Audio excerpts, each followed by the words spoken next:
Kenapa isu ijazah palsu Jokowi nggak pernah benar-benar dituntaskan? Kenapa selalu muncul, lalu lenyap lagi, muncul lagi, lenyap lagi? Mau tahu jawabannya nggak? Karena ini bukan isu biasa. Ini senjata politik yang disimpan. Lihat ya pola permainannya. Ijazah palsu ini bukan rumor pinggiran. Sudah masuk gugatan hukum, sudah masuk debat publik, bahkan sudah disuarakan oleh para akademisi dan para aktivis. Tapi, kenapa semua elit politik diam? Kenapa nggak ada satupun elit yang berani buka semuanya? Kenapa? Karena ini permainan catur politik tingkat tinggi. Isu ini bukan untuk hari ini, tapi disiapkan sebagai senjata tunda. Kalau Presiden Prabowo menang dan Jokowi tidak tunduk, tetap cawe-cawe dalam pemerintahan, tetap menggalang kekuasaan, atau diam-diam sedang bermanuver untuk Gibran, maka satu kartu ini bisa jadi alat tawar. Dan jika Jokowi terlalu ikut campur, game over. Soal ijazah akan dibuka terang benderang. Sahabat detektif semuanya, ini bukan teori konspirasi. Ini strategi tekanan elit terhadap elit. Di dunia kekuasaan, yang nggak punya senjata akan jadi pion aja. Sekarang, saya jelaskan bagaimana kaitan ramainya isu ijazah palsu Jokowi ini dengan permainan strategi politik paling canggih di Indonesia saat ini. Jika kita menghubungkan isu ijazah palsu Jokowi dengan permainan strategi politik paling canggih di Indonesia saat ini, maka kita bisa melihatnya sebagai sebuah senjata politik tersembunyi yang bisa digunakan dalam momen tertentu yang paling tepat. Mari kita bedah kemungkinan ini lebih dalam.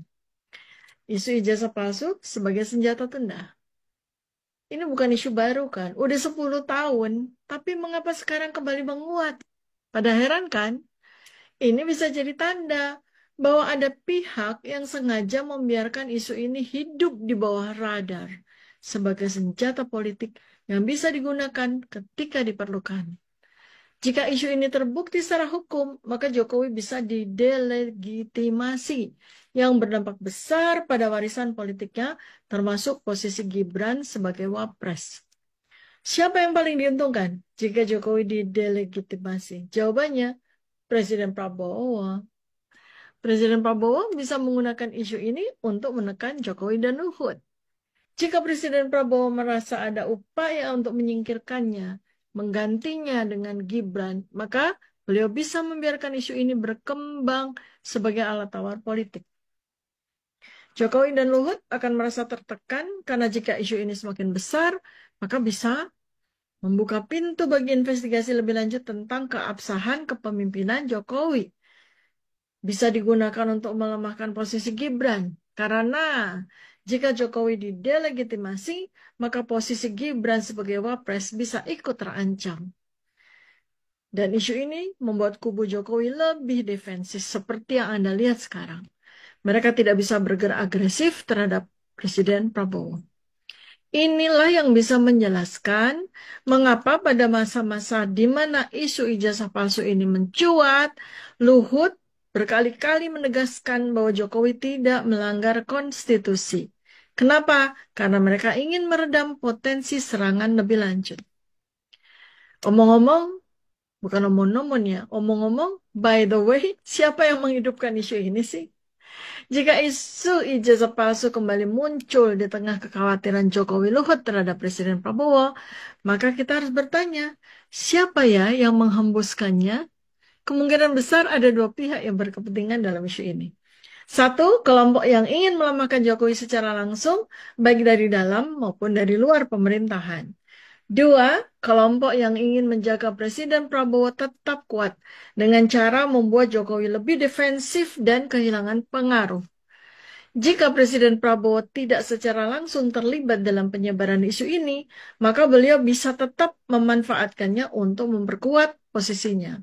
Dengan kata lain, ini bisa menjadi bagian dari strategi perang psikologis untuk membuat Jokowi lebih berhati-hati dalam langkah-langkahnya.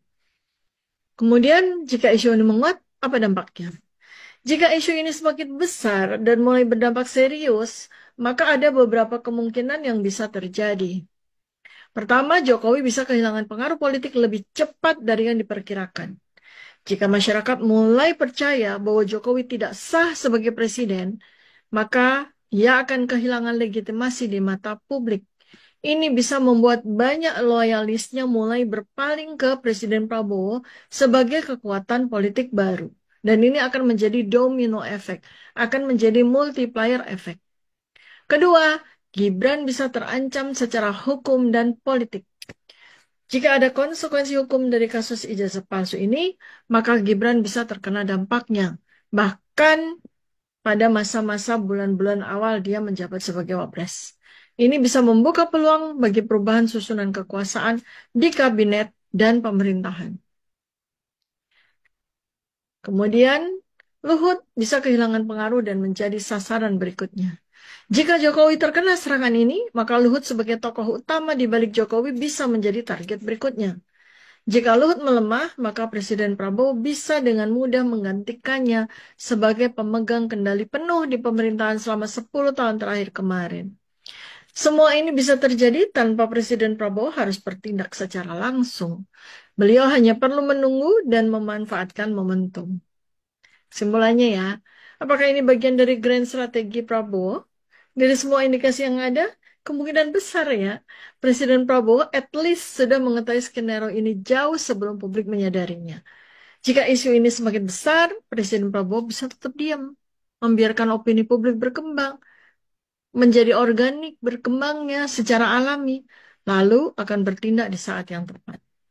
Jika Jokowi merasa terancam bersama dengan kroni-kroninya, mereka akan lebih berhati-hati dalam langkah mereka terhadap Presiden Prabowo.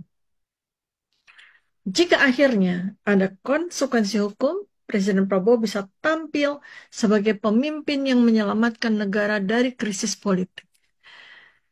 Sahabat detektif semuanya, soal ijazah palsu ini sekali lagi adalah permainan strategi tingkat tinggi yang bisa mengubah peta politik Indonesia dalam beberapa bulan ke depan. Masalahnya adalah kita semua rakyat jangan cuma jadi penonton dalam teater elit ini. Kita jangan cuma lihat hal-hal yang sifatnya remeh-temeh di permukaan.